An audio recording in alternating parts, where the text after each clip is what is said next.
Welkom allemaal bij dit webinar van Cultuurloket, gezamenlijk beheer van inkomsten. Ik ben Fleur Weerts en vandaag gaan we het dus hebben over de commons in cultuur. Specifieker de manier waarop initiatieven gezamenlijk hun inkomsten beheren. Heel even kort nog iets over Cultuurloket. De meesten zullen ons kennen, maar voor degenen die voor het eerst met ons in contact zijn, wat doen we precies? Wij bieden zakelijke ondersteuning aan de cultuursector. Dat doen we op 3 manieren. Via onze kennisbank, onze website dus, waar je heel veel informatie kunt vinden over allerlei vragen rond ondernemen in cultuur. We doen dat door advies op maat te geven. Je kunt bij ons specifieke vragen over jouw initiatief stellen. En we doen dat door opleidingen te geven zoals deze. Dit is dat contactformulier. Hierin kun je je vraag aan ons stellen op de website. Zie je dat rechtsbovenaan in je scherm als maak een afspraak. En dan kun je aangeven wat je vraag is en onder welk onderwerp dat valt, zodat je bij de juiste persoon terechtkomt. En dan het webinar van vandaag dus. Waarom kiezen we nu dit onderwerp van de commons? We zien in de cultuursector sinds de COVID-crisis en de energiecrisis dat er veel initiatieven opkomen om de precariteit van kunstwerkers te verminderen. Bijvoorbeeld door het gezamenlijk beheer van bronnen en middelen. Wij vinden dit een belangrijke trend ook om op te volgen, omdat daar principes uit geleerd kunnen worden, lessen uit geleerd kunnen worden, die de cultuursector sterker kunnen maken, denken we. Dus vandaar dat we vandaag dit onderwerp bespreken met 3 mensen die jullie hier ook aanwezig zien. Dat zijn Anna Rispoli en Ingrid Franke van zowel Common Wallet als het kunstplatform Spin. Zij zullen straks ook meer vertellen over deze initiatieven en wat hun ervaringen daarmee zijn. En dat is Elisabeth Heerner van Commons Lab. Zij zal ook spreken over de principes waarmee je rekening kan houden als je met commons bezig bent. En zal ook meer voorbeelden bespreken van die commons. En daarna zullen we samen napraten. Weet ook dat je vragen kan stellen. Je ziet rechtsonder in je scherm het symbooltje vragen. Daar kun je je eigen vragen achterlaten. Ik ga die monitoren gedurende het webinar. En zal na de verschillende presentaties kort even stilstaan bij vragen die we op dat moment kunnen beantwoorden. En andere zullen we houden tot aan het einde van het webinar. Wanneer er nog tijd zal zijn om meer vragen te stellen. Nog heel even over die commons. Dus ik zei het al, het gaat over collectief beheer. Gezamenlijk worden de regels bepaald om een bron, zoals bijvoorbeeld gemeenschappelijk gebruik van ruimte of financiën, waar we het vandaag over hebben, maar zelfs ook kennis, om die gemeenschappelijk te beheren. Dat betekent dat er van de ene kant die kant van de bronnen aan zit en van de andere kant een sterke sociale kant. De netwerken die gezamenlijk aan dat beheer doen, leren elkaar beter kennen, waardoor dit soort initiatieven eigenlijk op nabijheid gebaseerd zijn, zou je kunnen zeggen. Anders dan bijvoorbeeld als je in relatie met de overheid staat en het meer op anonimiteit gebaseerd is. Van de andere kant zijn deze initiatieven daardoor ook meer gebouwd op vertrouwen in plaats van controle. Wanneer je mensen kent, ga je anders met elkaar om dan misschien een overheid die bijvoorbeeld een subsidie verstrekt en daar ook controle weer wil op kunnen uitvoeren en dus vraagt om bijvoorbeeld verslaglegging achteraf en dergelijke dingen. Dus dat zullen we ook terug zien komen in wat we gaan bespreken vandaag. Nog een laatste iets. Er worden natuurlijk vele verschillende initiatieven opgestart. Elk initiatief is anders. Van de ene kant hebben we initiatieven die bezig zijn met de pure manier, laten we zeggen, van commons beoefenen. En andere die eigenlijk vooral principes daaruit toepassen binnen hun organisatie. Dus we willen vandaag kijken naar de vraag, hoe kunnen we uit die initiatieven leren? Wat kunnen we daar misschien zelf ook uit gaan gebruiken? Dat in het kort wat we vandaag gaan doen. Allereerst zal ik dus Ingrid en Anna aan het woord laten. Today Ingrid and Anna will speak in English. I hope this is fine for everyone. The floor is yours for the next 30 minutes. And thank you for inviting us. Voilà, Anna Rispoli, Ingrid Braken. We are part of a common wallet. It's only, let's say, 20% of the common wallet. Common wallet is a very informal initiative that involved the participation of 10 different people, mostly artists, but not only. With different economic and let's say professional lives. Some are self-employed, some are employed, some are artists, let's say, with also dealing with the statut d'artiste. Some have been unemployed. Some have been directors of theaters. So the project of Common Wallet that started in 2018 initiated a very radical way of sharing financial resources in the sense that we decided to have only one bank account in which everybody would have wired all their earnings coming from all these different sources, wages, presents, unemployment money, all kind of wages and fees, child benefits, author rights, everything, in one and shared bank account on which, from which everybody could have the possibility to take everything they would need.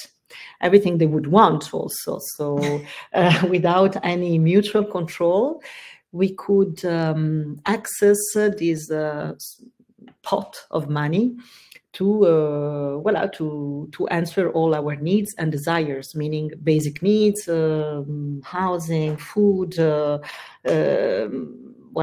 sports class for the kids, but also really desires, high heels, super expensive shoes, or I don't know, pornography, or something that doesn't need to be basic needs. So to put on the same level the legitimacy of buying what you need to survive, but also what you need because you allow yourself to need.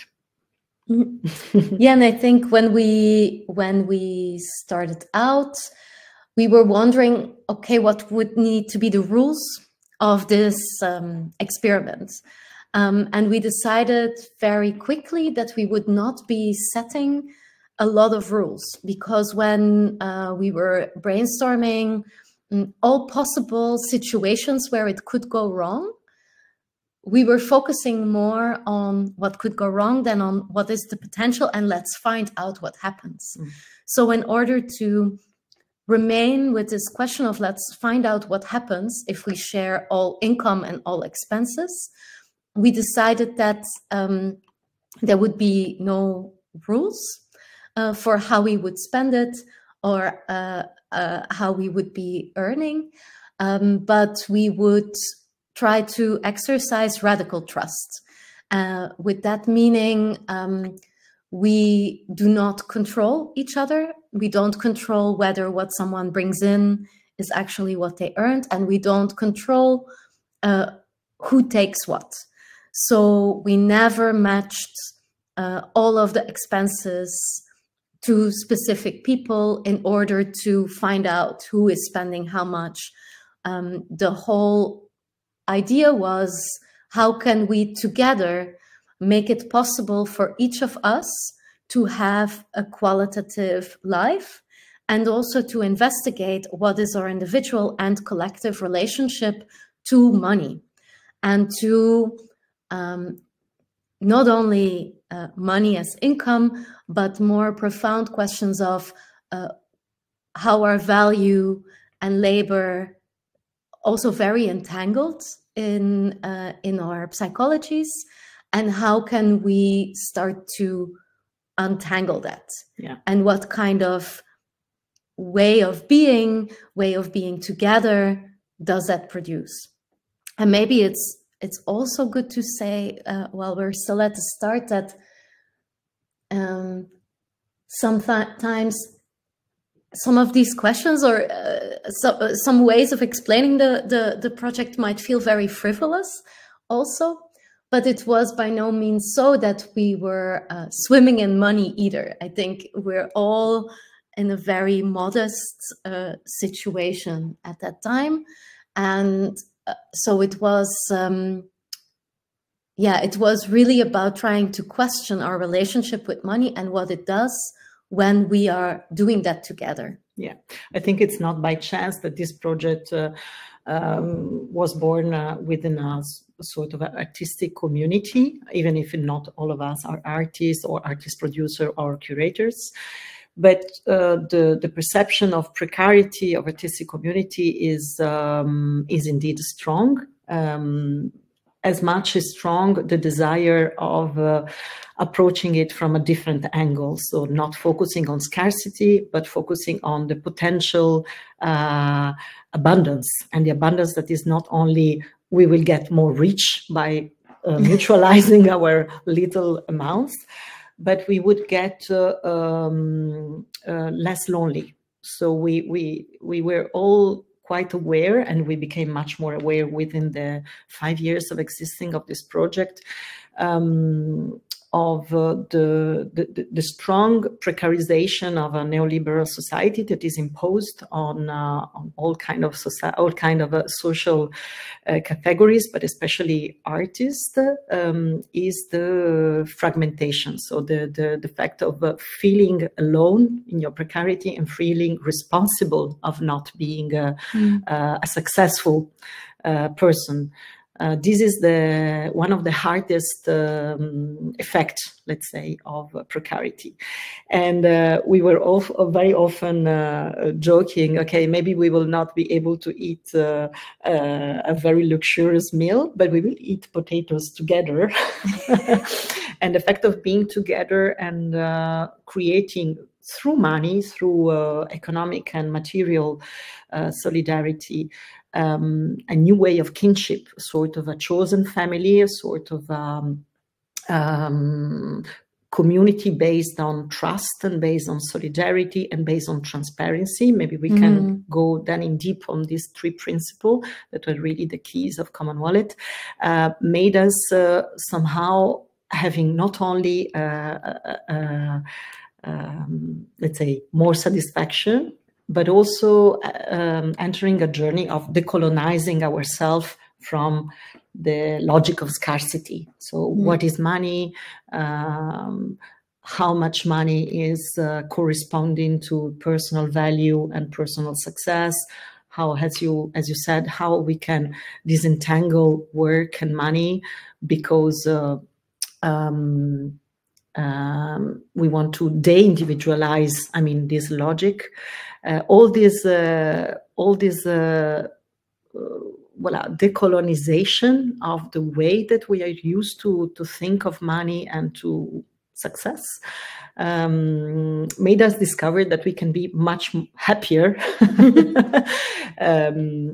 if we just switch the logic. Yeah, and maybe it felt like kind of 5 years of collective financial psychotherapy. I think that's what we did through this experiment. So maybe it's good to say how it worked. So one day we all went to the bank together, and we opened a bank account as a feitelijke vereniging. So a factual union, because that was the only way to do it. We had contacted multiple banks, and there was only one bank willing to step into this adventure with us. And this was, let's say, the legal form that we could find for it. So it doesn't really have, Common Wallet never had legal personhood. So as a feitelijke vereniging, it was possible to do it. And each of us got their own personal bank cards connected to our Common Wallet account. We have a specimen here. Voila. So that was fairly simple, I would say. We all had to be there to sign for the opening of the account. So for me, that was also one of the first moments that I encountered some of the other members of Common Wallet, because a lot of people ask, did you all know each other? Were you all friends? I think some of us were friends and some of us knew everyone, but some of us did not. So, so I think it also, a lot of the friendships also grew through the practice of Common Wallet. So yes, we had the bank cards, we had the bank account. We decided we would not be controlling anyone or anything, but we did need to find out what this project was doing with us. So in order to understand that, we decided to have a weekly meeting, and it became a weekly breakfast. And this weekly meeting was not only there to discuss, let's say, practical financial aspects, it was rather there to understand what was happening in the lives of each of us, because we soon understood that in order to practice this radical trust, we had to understand each other really well and understand each other's needs very well. Because only when we are aware of each other's lives, we can make choices that take into account the needs of others and our own needs. And so it was a lot about sharing what was going on and sharing how we were feeling through this experiment, also what it was bringing up, what kind of maybe euphoric moments, what kind of anxieties was it tapping into, when it was also about forcing ourselves to say the things you don't want to say. So maybe when you are feeling distrustful, how to share that, and how to put it on the table as a feeling that becomes that needs all of our attention, rather than being a very personalized thing. So these weekly meetings were quite essential in having that, in developing that practice of radical trust. Alongside the weekly meeting, we had a Telegram group, sort of a WhatsApp kind of thing, more for immediate needs, info, when the account was running dry, to inform each other about that. And we also developed an Excel spreadsheet, which was managed by a secretary. So every month, someone would take on the role of secretary in order to centralize a little bit communication and information flow.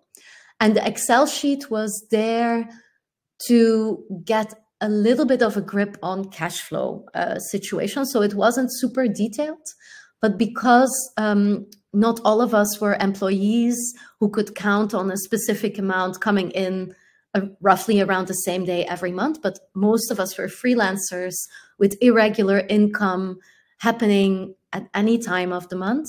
We needed a tool to help us track when big chunks of money were coming in and when big chunks of money were going out, in order to foresee some kind of bottlenecks or issues. And that was the function of that Excel sheet and of the secretary who was managing that.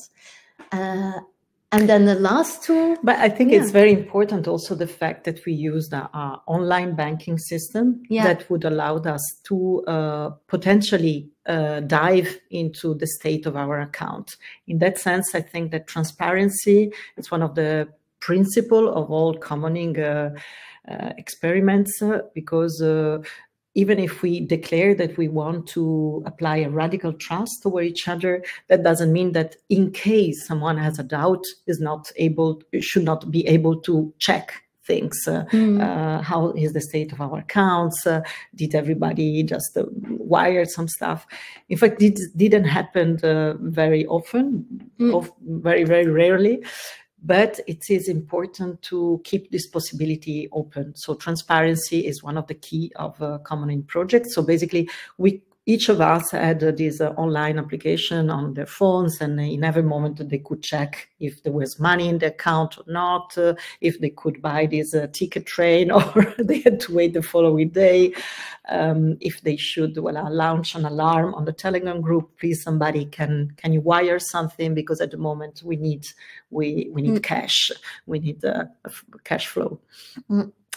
Apart from that, as other tools that we use, we try to make sure that every 6 months or every 8-9 months, we would have 1 or 2 full working days in which we could all reunite together.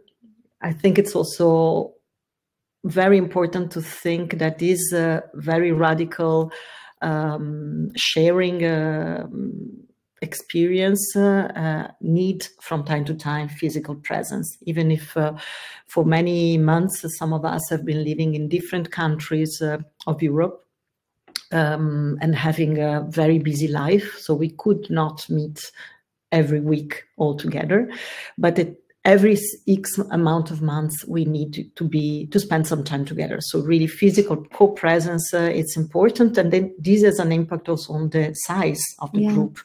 We felt that we were 10, we could have maybe grown till maybe 15 or 20, but we would not be able to be 40. You need to be in the same room and be able to share a conversation in order to build up this, very empathic or human trust. It cannot be too abstract. So these working days that we offered ourselves were not only to build up a nice shared experience, but also to tackle questions that would have been important to develop the project. For instance, at a certain moment, we had a couple of working days focusing on savings. We can maybe talk about it later, but it's an important characteristic of the common wallet that in a way it deals with the dimension of the present time. So everything that gets earned during 1 month and everything that gets spent during the same month, everybody is free to leave the project whenever they want, maybe with 1 or 2 months of preparation to just change, the automatization of the bank account. But this freedom and this deep freedom allows this deep radical trust, but it also confined the project to a sort of a present moment. It's very difficult to engage then with savings, so and capital, with the future, and with heritage, capital, houses, both in the previous life. So these 2 dimensions of the past and the future were always excluded by this sharing practice. And that's why, one of these working days seminars or residency that we offered ourselves was focused on savings. How can we imagine to commonize and mutualize savings? How can we not only have this journey of sharing our present and meanwhile building our kinship, but if this kinship is serious, how can we take care of each other in the future when one of us will grow old, when one of us has parents that grows old that need assistance, when one of us as children needs to go to university, all this kind of a different scale of... When someone gets ill. Yeah. We didn't manage... No. We didn't manage to solve that... No, we didn't manage to solve it within Common Wallet, but it's maybe it will still come. Because I think the way we started was to talk about cash flow and work, and how work and money and self-worth and are so interconnected, but community is excluded from that triangle. So I think it also makes sense that we didn't fully get to addressing the question of capital. But what did happen was that like spin-off projects started to happen that I think were infused also by Common Wallet, in the sense Doel and these other projects that are maybe about creating a space and creating a place, that are maybe about creating another kind of organization. So yeah, it's not to be. Yeah, I think that if we can very quickly summarize what we have learned, I think each of us has also different experience. But what I can say for myself is that I learned that I'm not alone. And that's something that indeed is the strongest capital that I have now, emotionally and personally. I don't feel alone. That means that I can also trust much more adventurous practices, and I managed to. It's quite a short time, 5 years, to decolonize centuries of neoliberalism, the centuries of fear, of what capitalism instilled as a fear. So if you will not be able to provide for your own needs, you will die alone and poor. That's not true. That's not true. I mean, there are networks of solidarity that are possible, kinship that is extremely joyful and extremely nourishing. Money can be a way of sharing much more knowledge, affects, houses, resources, holidays, voila,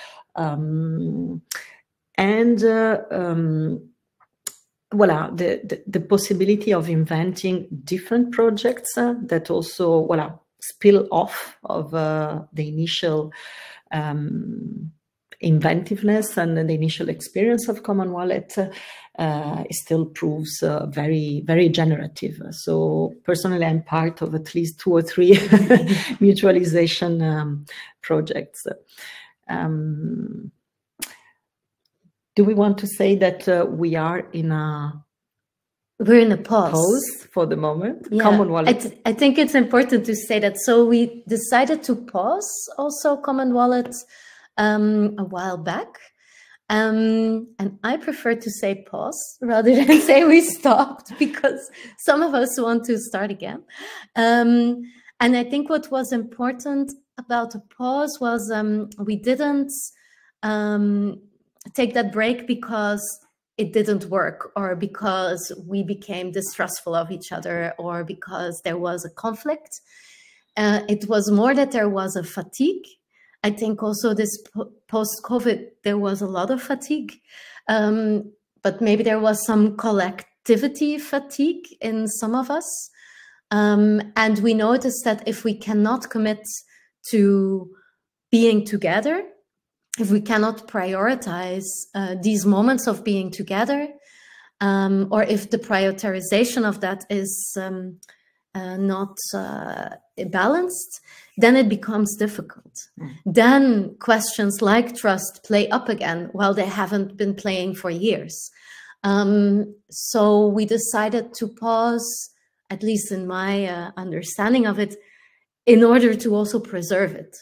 I think in hindsight, I think that at the moment I was very disappointed to pause, but I think it was a good decision, and I think it preserved the energy of both of the people and of the project itself, and of the values we experimented with, or of the practices we experimented with, and it makes it also possible to start again, I think, because regardless of the pause, I think it was a success in the sense that when we asked ourselves, if we start sharing all our income and all of our expenses, what happens? We found out a lot of different things happen on the personal level, on the level of the group, on the level of the kinds of projects that people did in that time, the kind of risks people were able to take in that time, where it brought us collectively and individually. So I think in that sense. Yeah. And I think that another thing we have learned, at least that I've learned, is the emotional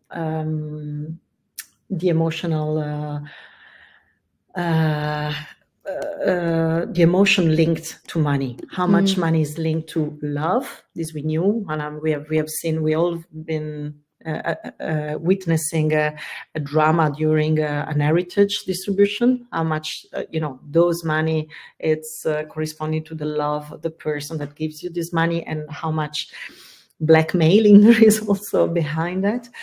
But in our case of deconstructing those structures, how much the perception of precarity is also subjective. It's linked to feelings, it links to family history. It's not only because you have little money that you feel fragile and precarious. Sometimes it's because you have a certain psychological and condition of vulnerability. Sometimes this vulnerability is really objective. We know that the space is not equally, and the power is not equally distributed, and resources are not equally accessible to all of us, depending on gender, class, ableism, age, and many other factors.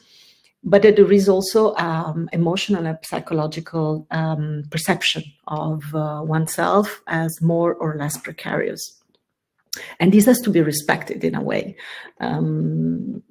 So that's also something that I inherited from the experience of Common Wallet, the importance of giving space to the emotional feelings when we talk about money, and not pretending that this is only an objective and rational territory that we can just divide in equal parts, and that would be made.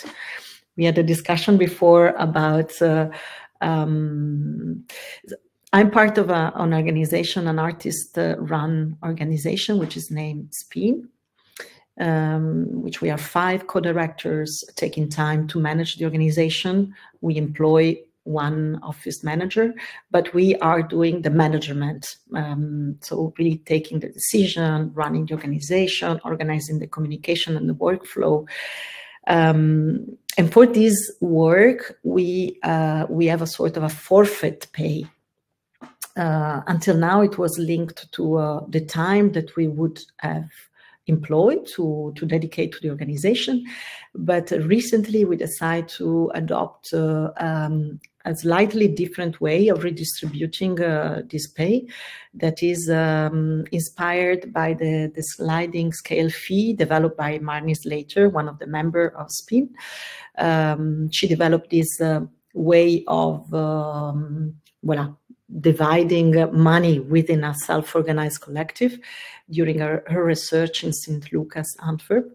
And it's basically a way for members of self-organized collectives to self-estimate, to give a self-quantification of their wage. How do you do that? You have very simple principles. One is, of course, linked to the time you have employed for the collective project. Another one is linked to the effects and the sort of immaterial rewarding that you got from the collective projects. I mean, you can really be happy, or you have been completely emotionally drained by this collective project. One is linked to your financial situation, and this financial situation means that you keep in account if you have debts, if you have capitals, if you own a house or if you don't. And another one reads your level of privilege and in which position of the privilege scale of society you place yourself. Are you white? Are you a cis man? Are you do you come from a family that left you a sort of a buffer or not? So we applied this sort of questionnaire. Each of us in solitude applies this questionnaire, and we self-defined the scale of our needed contribution. It's a very little things, but it's a super easy tool that we can share with different organizations, not only self-organized collectives, in order to keep in account, on one way, yes, for equal work, equal pay, but at the same time also complete it with a more complex picture of what money stands for and what money compensates for. Well, that's one thing that I think has a little connection. I don't know if you wanted to add something. No, I think we're talking for almost half an hour now, and maybe there are some questions already, because it's always a bit easier when there are questions. Yeah, thanks so much. It's super interesting, I think. I saw there are some questions, so maybe we can start with that, indeed. And all right, so the first one is by Gekregen. She asks, is there also a common artistic wallet? Not money, but artistic wallet, in a sense like investigating artistic process of the different participants. Yeah, and what is the link between this artistic or creative process and the money sharing? Yeah, nice question. Thank you for that. I think, well, maybe both of us should answer this. I think all of the people who are involved in Common Wallet had, as part of their artistic or production practice, an interest in collective processes and in commoning and in how to change organizational structures, these kind of things. So, of course, we were also interested in what each of us was up to in their own professional practice. So part of the sharing was definitely around projects as well, but they still belonged more to each of the people. And we would, I think, especially over time, be so informed about what each of us was up to that it was also easy to implicate each other in it. But we also tried not to become these people who only work with each other. So that was also important for us. So there was not really, I would say, a conscious artistic wallet, but more of an informal way in which artistic sharing and reflecting together just started to happen. I think, yeah, and of course, if we could help each other for any kind of question, I think for me, Common Wallet was always my first go-to. So if I had needed some information about something, or if I was looking for shoes, or if I wanted to find a book, it was always the first place I would ask anything. And I think the same goes for advice. So some of us had specific kinds of knowledge, so it would also be a place where easily advice could be exchanged. Yeah, and this goes in both directions, and advices in terms of, let's say, professional things. I remember once in which one of us was waiting for a wage from Italy, and it didn't come, and it was extremely ashamed to go and ask again for that. And the power of Common Wallet to just manifest themselves to say, we are going to ask, it's not your money, it's our money. That was really interesting. And in terms of artistic sharing, I think that the potential and the power of Common Wallet was also that we declared ourselves as a financial commoning and as a really monetary money. We were not living together. Even within the Common Wallet, several couples were present and living together, so also separated couples and a lot of single people. I think that the division between sharing everything, we were not a collective producing artistic projects together, but we were just sharing money. And this allowed a sort of diversification of experience, the fact that we could bring different experience. We could also bring out the experience and the knowledge that was developed within the Common Wallet, outside in our circles, our collectivities, our other projects, other reflection.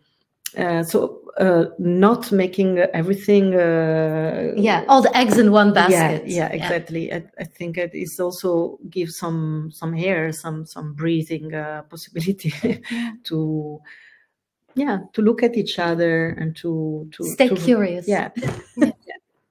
All right, thanks very much. So it also became some kind of knowledge commons in a sense. Yeah, I hear. So there was also a somewhat more technical question about taxes, Yeah. VAT and stuff like this. My colleague Stijn is a legal consultant, and he's also helping to answer questions in the chat. So he tried to answer this question already. I don't think we have time to now collectively go into the details of this, unless you... His answer is correct. Like each of us were either individually employed or self-employed. So, for example, I was self-employed. I would just send my invoices in my own name, do my own VAT, tax administration, etc. And what I would consider the net amount, I would transfer to the common wallet. And for employees, they would also do their taxes individually, and their net amount would be transferred to the common wallet. So okay, thank you. Maybe there's another question I see, but I think part of it we can save for the end. But maybe just to clarify, how many people were you in total? This is also part of the last question. We were 10, and then a moment we were 11, and then we were also 9. Yeah, it was a bit of a... Around 10. Around 10. Yeah, it changed a little bit. Okay, thanks a lot. We will now move on to Elizabeth from Commons Lab, who will explain a bit more about principles behind commenting, and we will then later get back together and see how this applied to Common Wallet as well. Hi, Elizabeth. The floor is yours. Hello. Thank you. Thank you very much also to Common Wallet, to Anna and Ingrid for this really inspiring example. I also, when I talk about Commons, I also mostly use examples to explain the Commons principles, and I also refer to Common Wallet a lot because I think it's such an interesting and inspiring project. So I'm Elisabeth Hirne. Sorry, ik moet naar het Nederlands overschakelen. Dat was zo afgesproken. Ik ben begonnen in het Engels. Dus ik ben sinds 2020 actief bij Commons Lab. Ik werk daar als medewerker. Wij proberen Commons te promoten, mensen te inspireren om Commons in te zetten, om te experimenteren. En die experimenten we noemen Commons Lab. Lab is in deze zin een living lab, dus experimenten in het echte leven, buiten op straat, met alternatieven voor problemen die zich voordoen in onze maatschappij. Wij zijn nu een sociaal-cultureel herkende en gesubsidieerde organisatie. Dat was niet altijd zo. In het begin waren we allemaal freelancers en vrijwilligers. Oprichting was in eind 2018 of begin 2018 en sinds 2021 dus met subsidies. Ik zeg dat nu omdat het hier over inkomsten gaat en wij eigenlijk ook onze inkomsten, de subsidies, alle projecten die binnenkomen worden ook in onze gemeenschappelijke pot gelegd en dan bespreken wij als collega's ook hoe we dat verdelen elk jaar eigenlijk. We zijn nu werknemers geworden, maar omdat dat verplicht is als je gesubsidieerd bent, maar we bespreken dat ook af van oké, hoeveel kan je werken, hoeveel wil je werken. Wij verdienen allemaal hetzelfde, naar hetzelfde schema. Maar goed, dit even gewoon als kleine introductie over onze organisatie. Ik geef jullie vandaag een soort introductie in commoning. Enkele tips voor toekomstige commoners heb ik het ook genoemd. Het idee is dat de Commons impact, de Commons aanpak jullie ook zou kunnen helpen om dingen te delen, zoals bijvoorbeeld inkomsten. Het gaat bij, we hebben het getuigenis, we hebben al geluisterd naar het getuigenis van Anna en Ingrid. En daar eigenlijk kunnen we al de begrippen commons, commonen en commoning aan de hand van dit voorbeeld even bespreken. En aansluitend gaan we stilstaan bij enkele situaties die zich meestal voordoen bij commons-initiatieven. Aan de hand van andere voorbeelden uit de praktijk. En daar ga ik jullie enkele tips aanreiken hoe die situaties best, of hoe die situaties kunnen aangepakt worden binnen een common. Oké. Hier een beeld van Magnolia Collectief, een collectief in Kortrijk, die wel nog bestaan, maar hun gemeenschappelijke plek bestaat helaas niet meer. Die zijn ook ontstaan tijdens de pandemie. Allemaal vrouwelijke kunstenaars die een gemeenschappelijke plek, een gedeelde praktijk wilden om van elkaar te leren en om elkaar te ondersteunen. Ik ga even terug naar de begrippen. Ja, oei. Dus de common. In het voorbeeld van Common Wallet kan je zeggen, de common, de ressource, de hulpbron, zijn sowieso de inkomsten. Misschien zijn er ook nog andere hulpbronnen die gedeeld worden. We hebben gehoord advies bijvoorbeeld. De commoners zijn de mensen die dat common samen beheren. Dus dat zijn soms 10, soms 11, soms 13 mensen over die we gehoord hebben. En zij doen aan commoning. En dat is het proces. Het gaat hier over afspraken te maken. Commoning verwijst naar het proces van gemeenschappelijk beheren, gebruiken en onderhouden van een common of gemeengoed. Het zijn de acties of praktijken waarbij mensen samenwerken om gemeenschappelijke hulpbronnen te beheren.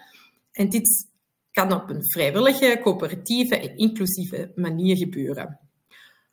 Commoning omvat de regels, praktijken en samenwerking die nodig zijn om ervoor te zorgen dat commons duurzaam beheerd worden en toegankelijk blijven voor iedereen. Dit is ook heel belangrijk bij het commons gedachtegoed. Het gaat ook om een actief engagement bij de commoning. Hier is het misschien nog het volgende. De politieke wetenschappen en Nobelprijswinnaar Elinor Ostrom heeft in haar onderzoek Governing the Commons, The Evolution of Institutions for Collective Actions, 1990 gepubliceerd, onderzoek gedaan naar succesvolle commons. In haar onderzoek heten deze commons wel de Common Pool Resources en zijn zogenaamde natuurlijke commons. Noem maar op, weides, een vijver, alles wat in de natuur voorkomt en een natuurlijke grens heeft. En zij heeft daar een paar wederkerende principes gevonden die bij veel succesvolle Common Pool Resources toegepast worden. En wij hebben eigenlijk deze, wat er nu komt, dat zijn de 8 designprincipes die we nu even gaan overlopen. En deze designprincipes bieden inspiratie voor wie een commonsinitiatief samen met anderen wil opstarten, of zo stellen wij dat altijd voor, en meer over de werking van commons te weten wil komen. Oké. Dus, designprincipe nummer 1, het begint altijd met een vraag. Zijn de grenzen van de gedeelde middelen duidelijk afgebakend, inclusief de groep, gebruikers en leden? Ik denk bij Common Wallet was dat relatief gemakkelijk. Het was voor iedereen duidelijk wie behoort bij de groep. En min of meer hoeveel dat het over het geld dat op deze bankrekening was. Ging. Ik heb hier een foto van Meus. Dat is een organisatie in Antwerpen die artistieke werkplekken hebben en onder andere ook een werking voor nieuwkomers in België. En we waren uitgenodigd vorige week om samen met een groep van gebruikers over een gedeelde atelierruimte een workshop te doen. En eigenlijk bij deze workshop kwamen we achter dat de groep die de uitnodiging krijgt om die ruimte te gebruiken, is relatief groot. Dat zijn 40 mensen. Maar de mensen die het echt gebruik van maakt, dat zijn veel minder. Dus, en daar ontstaan er ook onzekerheden of zouden er misverstanden kunnen ontstaan. En de grenzen van de gedeelde middelen, in dit geval gaat het over een atelierruimte die die naast een andere repetitieruimte zit en waar je heel vaak geluidsoverlast hebt van de andere repetitieruimte, het gaat in dit geval ook over grenzen in de zin van wat is eigenlijk mogelijk. Sommige commons kunnen, wat we ook bij Anne en Ingrid al gehoord hebben, hebben een natuurlijke grens hoeveel leden gebruik kunnen maken van de middelen, zodat ze niet uitgeput worden. En sommige commons, dat maakt niet uit hoeveel mensen gebruik van maken, hoeveel deelnemers of hoeveel commoners aan deelnemen. Denk aan een publicatie op internet, die wordt niet minder als er meer mensen daarover lezen of daarover bezig zijn. Tegendeel. Maar dus een visvijver, wat ik altijd we hebben zo'n spel om commons uit te leggen. Daar hebben we een visvijver en daar kan je vissen vangen. Als je te veel vissen eruit haalt, of als de groep te veel vissen eruit haalt, gaat de populatie van de vissen op lange termijn dalen. En op het einde blijft misschien geen vis over.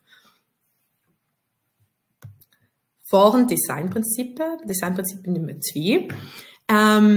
Begint weer met de vraag, zijn de kosten en baten voor alle leden in balans? Jullie zien hier het voorbeeld van een imkercollectief. Een imkercollectief dat in 2060 Antwerpen, de Noordwijk, is opgestart door mensen die wilden leren over imkeren en die een experiment wilden doen, die honing wilden maken in een stadsomgeving. Dus verschillende mensen hebben deelgenomen omdat ze vooral iets wilden leren over imkeren. Iemand anders had eigenlijk vooral behoefte om meer connectie te hebben met zijn, met de buurt, met zijn, met buren.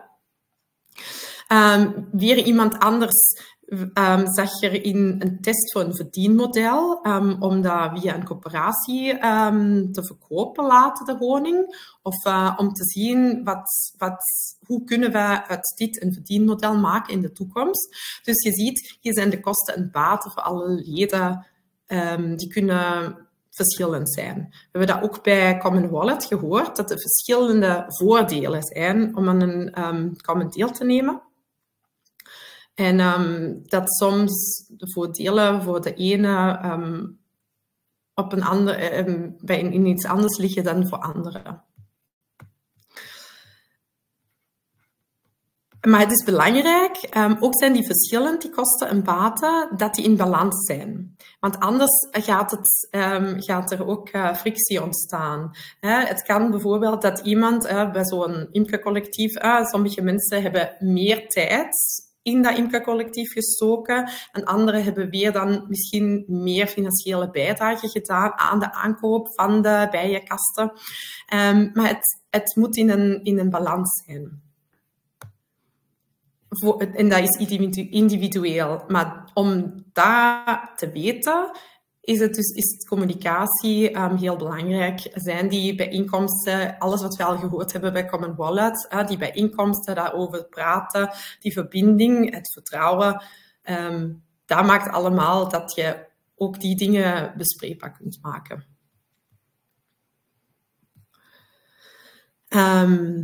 Het volgende designprincipe begint weer met de vraag, kunnen alle gebruikers, alle leden die de regels moeten volgen, ook mee de regels en de sancties bepalen en aanpassen? Het is heel belangrijk als de commoners zich samen iets willen beheren, een common samen willen beheren, en ze zich aan de afspraken en regels moeten houden, dan is het heel belangrijk dat iedereen in het collectief die draagt. Bij Coop Centraal, dat is zo'n coöperatieve supermarkt. In Brussel is er bijvoorbeeld Biescoop. Bij Koop Centraal in Antwerpen, ook een voorbeeld uit Antwerpen, kan je aandeelhouder worden in de coöperatie en mag je in de supermarkt boodschappen doen, maar sta je ook tegelijkertijd in de winkel of kruis je, je draagt ook iets bij om de supermarkt draaiende te houden. Maar iedereen heeft één stem.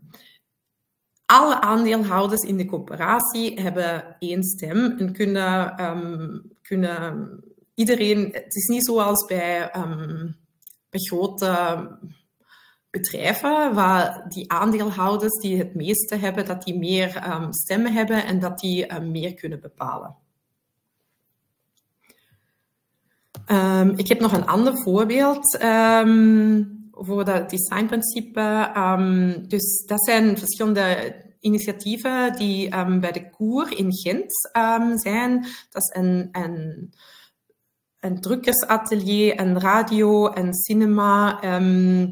Die zijn allemaal op een site in een heel grote site, waar allerlei artistieke praktijken beoefend kunnen worden. En daar is een grote community achter en dat wordt op een heel participatieve manier aangepakt. Dat is ook een cinema en dat wordt altijd gemeenschappelijk ook wie in Cinema Rio heet dat bijvoorbeeld, wie deel van dat collectief is, die mag mee bepalen welke films getoond worden. Wat ik opmerkelijk vond bij de Koer, en waarom ik dit nu zeg, is hun uitspraak. De Koer is pas succesvol als common als niet eenstemmigheid, consensus, maar meerstemmigheid, dus consent mogelijk blijft. Dus het gaat niet altijd daarover dat iedereen eenstemmig voor iets is, maar als er geen tegenstem er wordt geen tegenstem geuit, dus dat is dan consent. En zo kan je ook misschien denken aan grotere participatieve processen. Dus dat als een tip, als het over designprincipe 3 gaat, over afspraken, die altijd door iedereen die zich eraan moet houden, kunnen bijgestuurd worden. Designprincipe 4 wordt het gedrag van de gebruikers en de toestand van de gedeelde middelen op een bepaalde manier gemonitord, zodat misbruik door de leden voorkomen wordt. Natuurlijk ook heel belangrijk. We hebben wel gehoord over vertrouwen. Maar één tip die samenhangt met dat designprincipe nummer 4 is dat je eigenlijk, als je een common wil opstarten of een commons initiatief, dat je ook een beetje over nadenkt, kunnen we ook een soort van monitoring mee bedenken, maar zie dat dat niet te doorgedreven wordt. Camera's opzetten om alles te monitoren, dan neem je denk ik te veel weg van dat vertrouwen. Ik heb hier Commons Hub Brussels als een voorbeeld met de foto om te tonen. Die zijn vorig jaar ontstaan. Die zijn bepaald in het centrum van Brussel zitten die. Dat is een coworking space, maar nog veel meer. Die hebben daar ook een systeem ontwikkeld of zij zijn erbij dat te ontwikkelen, van de yin- en yang-economie. Dat is gebaseerd op de vindingen van Bernard Littard. En heel kort toegelicht is het zo, ze zeggen, de yang-economie, dat zijn de euro's. En die hebben we ook nodig om dat gebouw te huren en zo. Maar we willen ook een yin-economie, we willen een andere soort munt eigenlijk, of een andere soort mogelijkheid om andere informatie uit te drukken. Niet enkel via via de euro's, maar via een alternatieve, de stroom van informatie. En dat werkt bij hun zo dat je, als je dingen doet voor de common, en de common is in dit geval het gebouw, bijvoorbeeld je kuist of een zaal wordt verhuurd en je opent de deuren en je bent de verwelkomt de gasten en zo, dan krijg je tokens. En met deze tokens kan je wederom iets doen in de common, in dat gebouw. Mag je zelf een zaal huren en zo. Dit is allemaal heel transparant bij Commons Hub Brussels. Je ziet dat als je binnenkomt, zijn er grote schermen en je kunt alle transacties van de euro's en van de tokens achtervolgen. Dat is allemaal live en heel transparant zichtbaar. Ik kan misschien later nog een beetje spreken over Commons Hub Brussels. Volgende, designprincipe nummer 5. Wordt het niet naleven van de gemaakte afspraken proportioneel gesanctioneerd? Dat is natuurlijk iets waarover niemand zo graag op voorhand wil nadenken, want we hopen natuurlijk allemaal dat iedereen mag de regels of de afspraken mee bepalen. Dus eigenlijk ga je vanuit of hoop je dat iedereen dan zich ook aan gaat houden. Ik heb hier het voorbeeld van, je ziet hier iemand vlierbloesem plukken. Dat is een voorbeeld van ook uit de praktijk, waar een groep buren gezegd heeft, oké, kom, we gaan vlierbloesemsiroop maken van alle overhangende bloesems in onze wijk. En die hebben ze afgesproken in juni, oké, we gaan zien hoeveel is er en we gaan niet alles plukken, want we willen nog iets laten voor de vogels of voor anderen die ook daar baat bij hebben. Dus we gaan zo en zoveel maken en dit weekend gaan we samen vlierbloesem maken en die gaan we dan verkopen. En wat is er gebeurd? Er is toch iemand uit die groep, is het weekend daarvoor door de wijk gegaan en heeft vlierbloesem geplukt. Dus die heeft zich niet aan die afspraken eigenlijk gehouden. Er zijn ook, dus wat zijn dan de sancties en hoe verhouden die zich proportioneel? Het is heel belangrijk dat dat echt in verhouding tot de overtreding staat.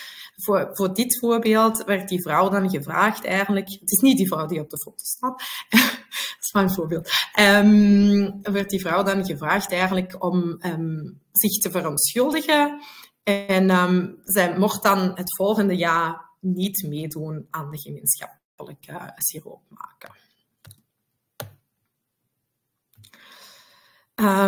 Goed, dan designprincipe nummer 6. Is er een effectieve, eerlijke en toegankelijke procedure om conflicten op te lossen? Dat is ook heel belangrijk als je aan het nadenken bent met anderen om een commissie op te starten. Wat als er conflict ontstaat? En we zien dat heel vaak conflicten ontstaan. Ik heb hier het voorbeeld van Fundament 2060. Dat is een groep die samen een leegstaande kelder van een kerk die niet meer veel gebruikt wordt beheert. Dat is dus een gigantisch grote ruimte die daar heel interessante experimenten gedaan hebben, zoals witloofkweek, wat heel goed werkt in zo'n kerkkelder, zo een fietsbibliotheek ingericht hebben en materialenpip. Die hebben daar jazzconcerten 1 keer per maand. Dus die kelder is voor alles en nog wat goed voor die groep. Maar er zijn ook conflicten ontstaan. Wat deze groep wel heeft, die hebben een WZW-structuur. En waar ook in staat wat er gebeurt als er conflict is tussen het bestuur en wanneer het bestuur moet wisselen. En daardoor dat ze tenminste deze juridische structuur hebben, konden ze een conflict die er is opgedoken over verschillende belangen, of konden ze die aanpakken tenminste. Dus ik weet niet, bij Common Wallet, we zullen het daarover dan horen, maar jullie hadden eigenlijk geen conflicten, hebben jullie gezegd. Dus ja. Het is dus belangrijk om manieren af te spreken om conflicten op te lossen. En denk daaraan in het begin. van jouw opstart. Designprincipe nummer 7. De afspraken die door de groep gebruikers gemaakt worden, worden die ook door hoger liggende autoriteiten erkend als legitiem. En heeft de groep voldoende ruimte, letterlijk en figuurlijk, om zichzelf te organiseren. Ik kwam ook al bij designprincipe nummer 6 op te spreken. Natuurlijk, als je een WZW-structuur hebt, dan heb je al een legale entiteit. Je hebt een beetje een juridische kader in die je kunt bewegen. Hier is het voorbeeld, hier is een foto van het zwaluwenveld, een gemeenschappelijk georganiseerde voedselbos. Dus dat was een groep mensen die heeft samen beslist een voedselbos van te maken. En die hebben daar werk in gestoken en tijd in gestoken. En ineens, een van de deelnemers was ook de eigenaar. En ineens zei hij dat hij de grond moest verkopen. Uit financiële reden. Dus dat kan natuurlijk altijd ook gebeuren. Dus wat probeert Zwaluwenveld nu? Dus het is misschien ook, als het jullie interesseert, die proberen geld in te zamelen om de grond als coöperatie, als een eerste stap te kopen. Dus je kunt aandeelhouder worden van die voedselbos. En hun droom voor als tweede stap is om dat dan vrij te kopen. Dus dat eigenlijk niemand niet meer de eigenaar is. Dat die coöperatie die gronden dan vrijgeeft voor verder in de toekomst dat er altijd een voedselbos blijft. Dus in dit geval de hoger liggende autoriteiten, het is voor jouw common om te slagen altijd goed als je binnen die regels die ook in de maatschappij gelden. Dus in dit geval, wie is de eigenaar? En die kan natuurlijk veel bepalen als je daar goed mee rekening houdt. En designprincipe nummer 8 is het commons-initiatief ingebed in een ruime, ondersteunend, gelaagd netwerk of ecosysteem dat ook doordrongen is van hetzelfde commons-gedachtegoed. Dat is natuurlijk ook heel fijn als je een common wilt opstarten en er zijn al verschillende andere commons-initiatieven die je kent, met die je connectie hebt, waar je kunt uitwisselen.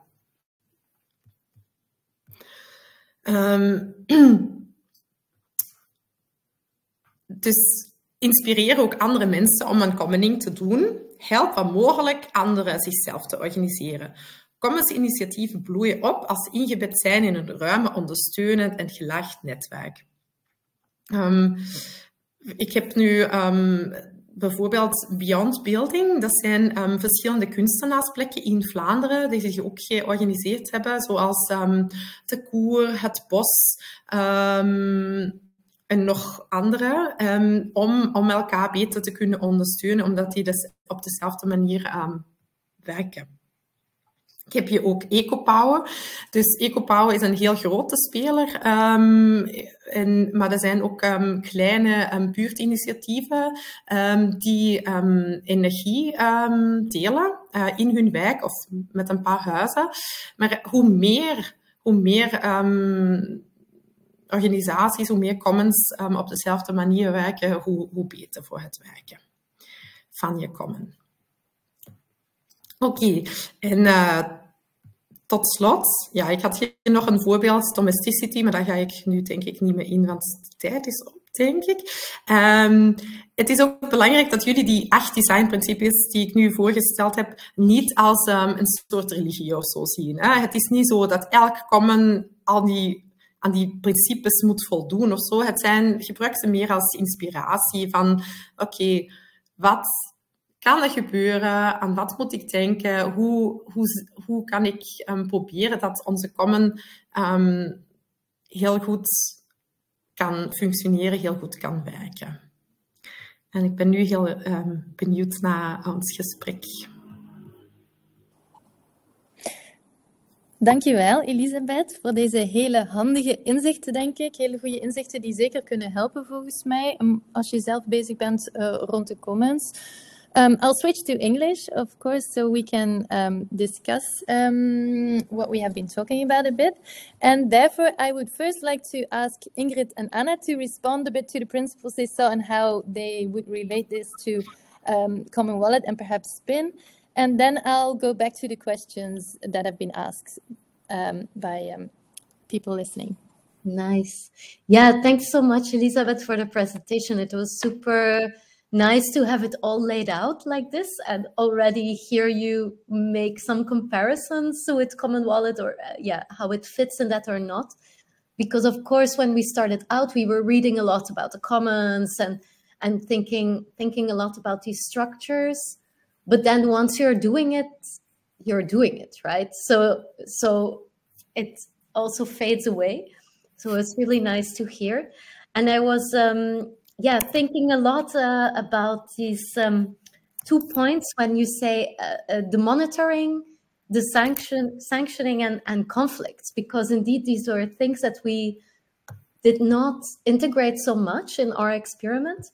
And I was thinking about how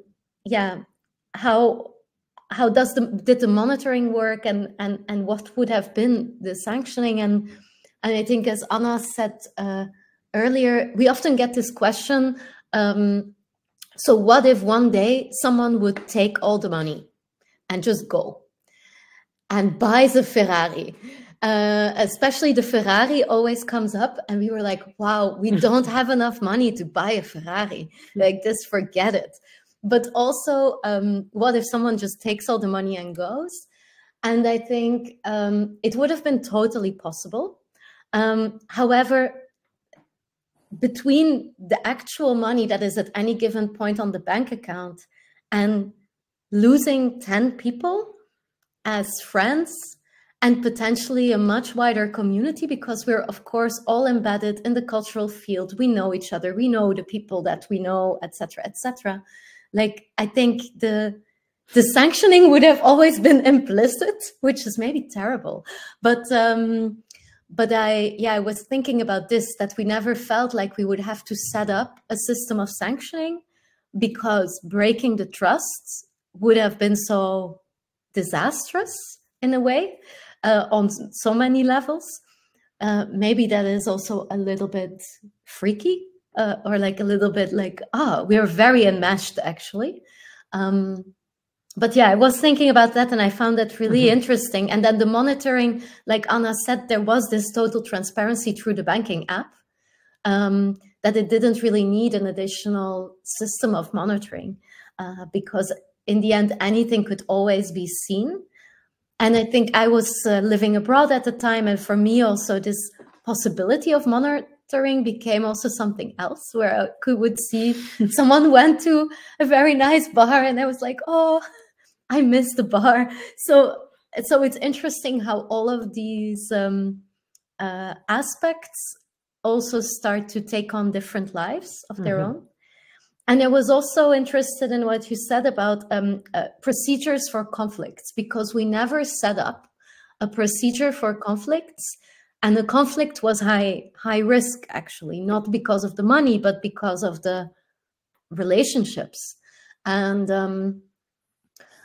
and this is maybe also in hindsight, I think what also made it very possible for us was that we were all quite good communicators who had quite some experience in collective processes, and who had also some experience in and interest in doubting ourselves in a way, or like taking some distance from ourselves at moments, which made it possible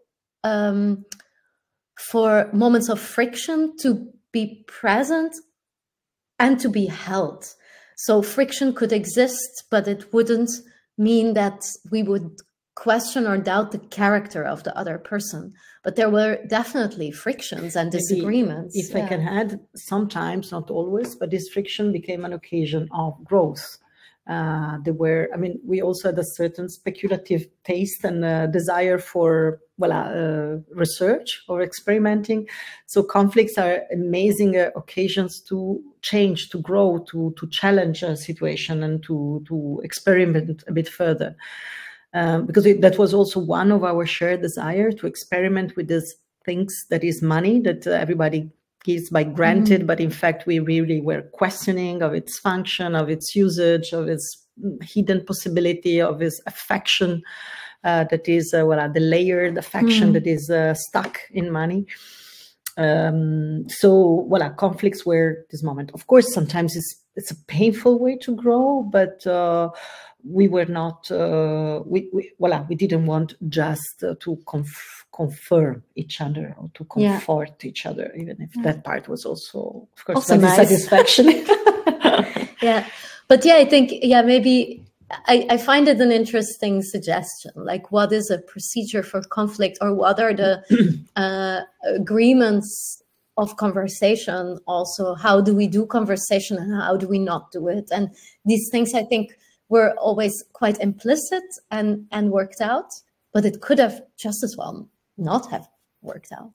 With SPIN is a totally different matter of affair. First of all, because we have a very formal frame. We are financed and supported by the Flemish community. So there is a legal frame. There is a responsibility towards the taxpayers.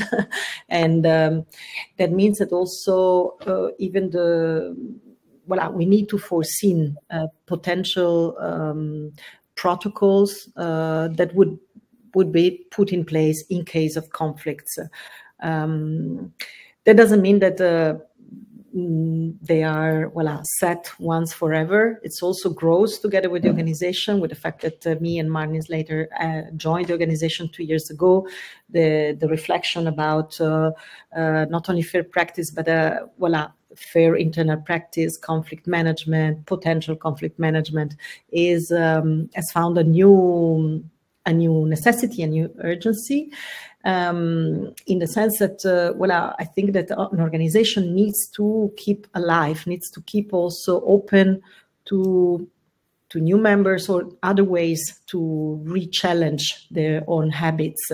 What is the most dangerous environment for conflicts is families, and families that are stuck forever in their own mechanism, and to keep a little bit of dynamics and keep a fluidity in the ongoing mechanism. So to have a trust person that is outside the organization, or to have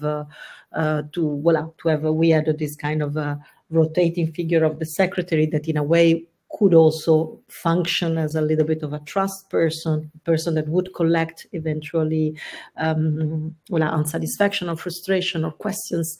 I think each organization, according to their levels of institutionalization, needs to find their own means, but indeed, to have someone or a place, protocol that you can hang on in the moment of things. For me, it's more interesting than to foreseen sanction or foreseen kind of self-policing, because this really drains off the energy and the desire, in fact.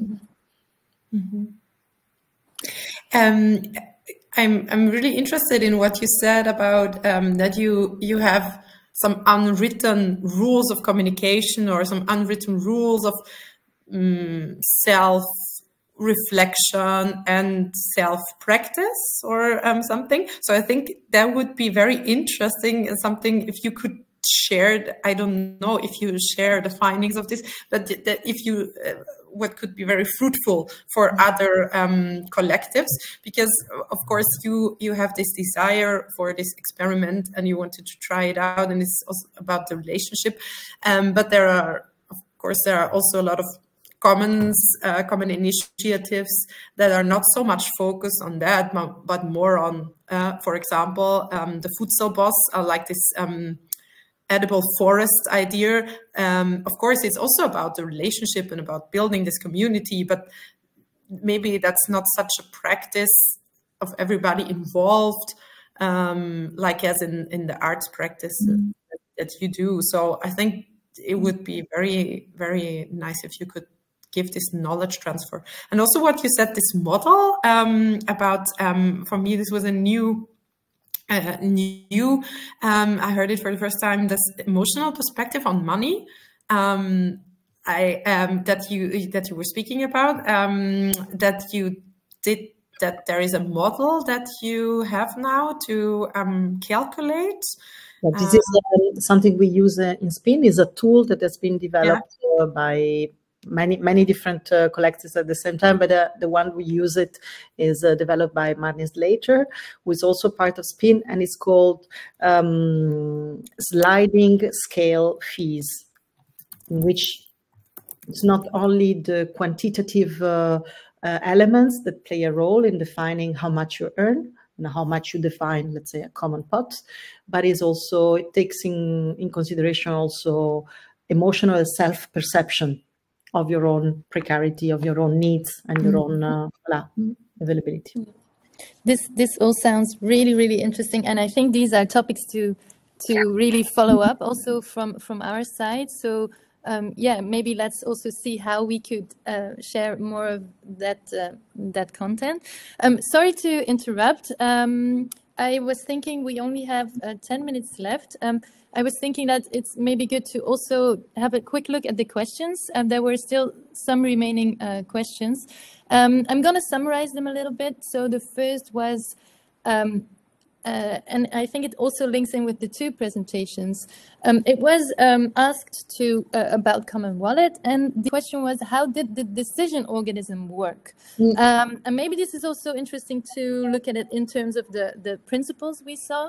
And the second question would be, would you know about ways for people who are in a precarious maybe position and who don't want to open a bank account for some reason to do a similar initiative? So maybe first start with the first question. I think the question was originally asked to Common Wallet. Yeah. How does the decision making work? There was no decision making on the things we bought. It was more sharing that there were things we wanted to buy or were thinking of buying, especially when it came to bigger investments and like looking at whether it was possible, rather than that we would choose whether or not a need that was put on the table had the right to be fulfilled. So the understanding was that if there is a need and you have contemplated on your own that you want to buy something, whatever it is, then the question should not be, is it needed, but how can we make it possible? And of course, so I think it was more when it came to it was about machines, like buying machines and stuff. I think it was more the other way around, that of course when we came to Common Wallet, several people in the group had things. All of us have things, some more than others. So it was more a question of what of the things can we share with each other. So like I said earlier, Common Wallet was often the first place I would ask for a thing, whether that's shoes or a ladder or a sanding machine, which I still haven't returned. And guilty. Rather than, I want to buy a new laptop. Should it be this or that laptop? It would be more like, oh, I'm contemplating a new laptop. Does someone have advice? And then the next question is how to make it possible, or when can it be possible, or so on. Yeah. In the sense, it was important to be absolutely non-judgmental. But maybe coming to the second question that you asked, a question that we always ask ourselves was, are we diversified enough? Are we really open to welcome, I don't know, some people that do not have a bank account because they do not have papers, for instance, or somebody that has a strong dependency on something, or mental illness, someone that has really specific needs. So of course, we were diversified, but not really touching all the poles of society. That was a question that we were asking ourselves, how stretchable is this? And I'm sure that if the project would have continued, and maybe that's the second chapter that we will test. Personally, I'm accompanying and supporting groups of migrant women at the moment, and one of these groups has decided now to open a solidarity pot. I call it pot because they do not, as being most of them being undocumented, they have not the right to open a bank account. So they receive from time to time donation, they receive from time to time money, and they decided that they want to mutualize, they want to reflect together how to distribute this money in certain occasions. And that's a super exciting conversation. And I'm I feel very privileged to be able to be in this loop of conversation. And from time to time, of course, I refer to Common Wallet as a experience and as values, as trying not to think only of the worst that can happen, but also trying to find the potential, energizing and non-judgmental potential that is there. And of course, because they cannot have the same tools that we were able to have, so they do not have a bank account, that means they do not have a bank online on their phone. All these transparency things is a bit more complicated. So there are different conversations that are taking place. But voila, it is possible. The desire is there also in other circles that is not just artists. Elisabeth? Oh, sorry. Finish your sentence. Just one. I just wanted to say that the guys at Commons Hub Brussels, they're very busy with making open source apps to have transactions, different transactions. So this could probably be something where they could meet. I don't know. It's just... All right. I think we will continue this conversation in a chat. Yeah. I would propose, indeed, the conversation is kept open, and I think it's very interesting, and it was very inspiring, I feel, to hear you talk about both how it works for different kinds of commons and how it worked for you at Common Wallet and Spin. I mainly heard a couple of things returning, but some lessons that I felt were very present were how important communication is in general. I think many of the principles also can be seen as a very open form of communication and talking about different situations that can be encountered, and also a very open attitude. I hear this many times, and being able and willing to reflect on the way things are being approached. So yeah, I just want to thank you a lot for sharing with us today. I also wanted to ask those present to maybe evaluate this webinar by using the QR code you see here. It really helps to, know for us what are the topics that are important for you or relevant, so we can take that into account for our next webinar. So take maybe a tiny moment to open the link, and then it's time to round up for today. Maybe some things to mention still are the articles that also were written at Cultuurwerkers around the topic of the commons. One was about the concept of the commons and how it can make workers in culture stronger.